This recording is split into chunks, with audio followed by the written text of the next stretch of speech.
how's it going? David Taub here. Hope all's going well, and I hope your guitar and musical journeys are going famously. And today we're going to work on something that could really help your lead guitar skills, dialing in your string bending and learning per each scale. It's so important when you're learning a scale to certainly get the scale notes under your fingers, but you also want to get the things like the really hip string bends in each scale. Because when that happens and you understand them and how they work and why, that just opens the door to so many licks and so many leads, and it just makes your guitar playing and improvisation just really start to flow. Because it's not just what you play, the notes that you play, it's how you play them.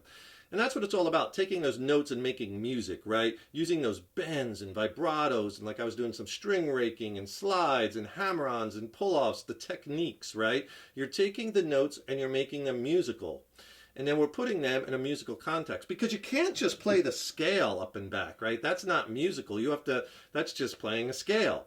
Doesn't sound like music. You have to take the notes and work them, right? And the string bending is one of the most emotive things you could do on the guitar, and that'll really get you sounding musical quickly. I'm in standard tuning, and we're using a jam track to have some application for these principles and devices, right? And the jam track, I want to thank Elevated Jam Tracks. They make some really good jam tracks. You can get them at bandcamp.com. This track is in the key of D minor. There is just D minor to a C, to an F, and a B flat the first time. And then the second time through the jam track, D minor, same as before, C, F, this time A.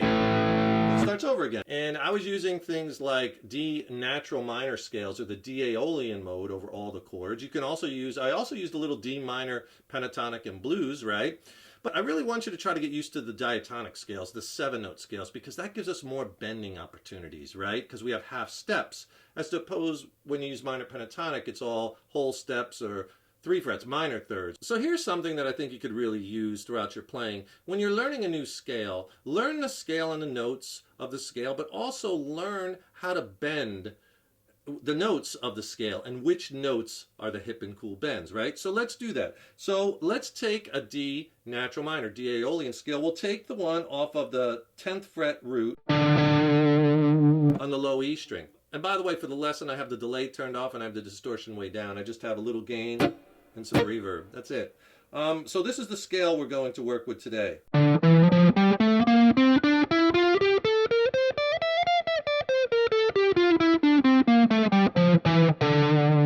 And the notes in D natural minor are D, E, F, G, A, B flat, C. And then we're back to D. Then just repeat.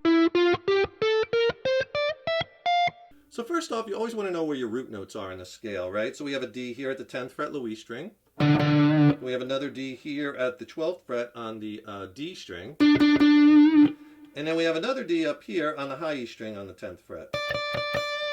And just so you know also, there's a D here on the 15th fret of the B string.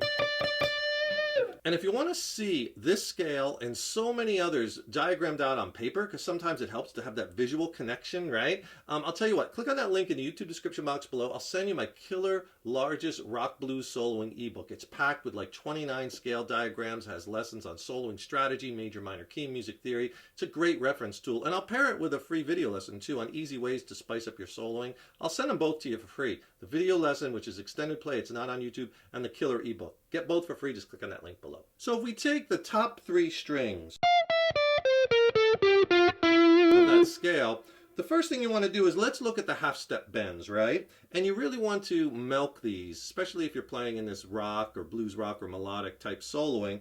So you have 12th to 13, there's a half step. So you want to bend that 12th to the 13th fret, right? And always check to see that you're bending in pitch. So that's a great half step bend right there, bending that 9th to the flat 3rd. And then you have another half step on the G string and then another on the B string. So on each string you'll have a half step bend. So on the B string we have that bend. We have the 10th fret to the 11th fret. See? You want to bend that A note to the B flat and then check it.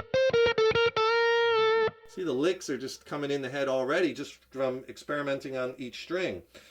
And on the half-step bends, I'll often bend those with one finger. On whole-step bends, I'll usually use as many fingers as I can, 3 or 4, just because it gives you more strength, more control.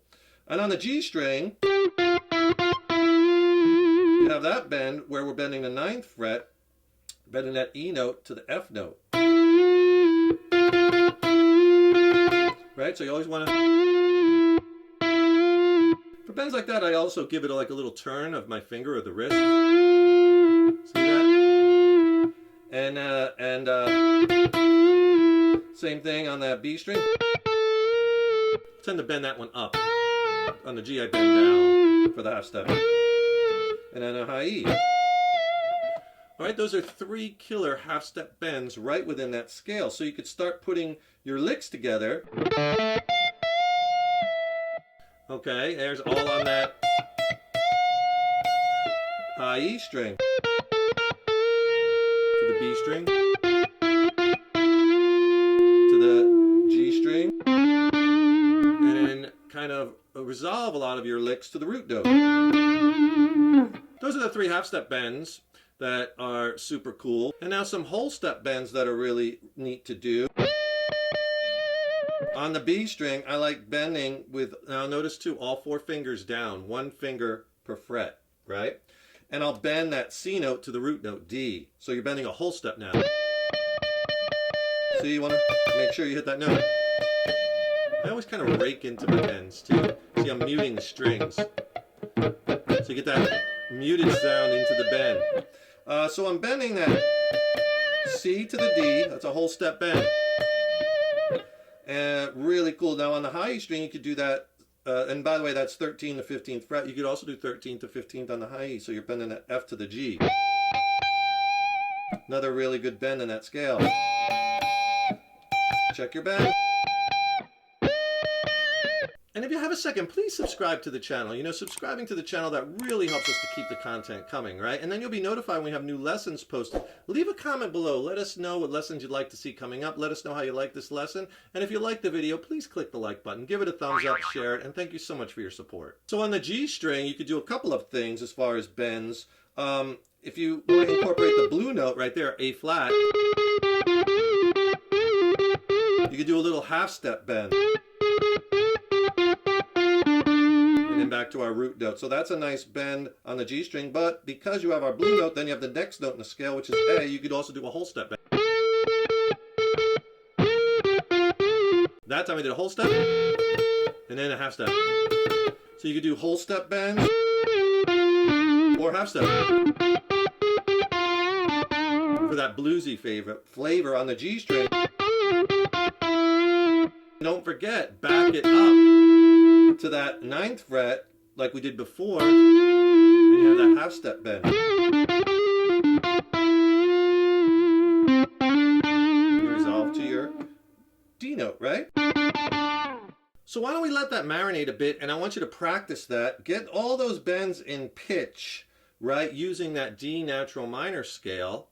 Put on a jam track, just get lost in it, and really hear the sounds of those bends and make sure you're bending in pitch. And really work the notes like you heard me doing in the intro, and I'll play in the outro too, you know, because it's not just what you play, the notes that you play, it's how you play them. And that's what it's all about, taking those notes and making music. Hope you enjoyed that lesson. Stay tuned, lots more killer content and lessons coming. Don't forget, subscribe to the channel. That really helps us to keep the content coming, as well as then you'll be notified when we have new lessons posted. And don't forget to click on that link in the YouTube description box below and get my free killer rock blues soloing ebook. It's packed with scale diagrams and soloing strategies. It's paired with a killer video lesson that's extended play. It's not on YouTube. It's a killer 1-2 punch. I'll send them both to you for free. Just click on that link below. And thank you so much for your support over the years and years. So appreciated. Keep up all that hard work on those guitars. Keep having fun with them. Enjoy the journey. And remember, your guitar playing is an evolution. Take care, rock on. I'll see you in the next lesson.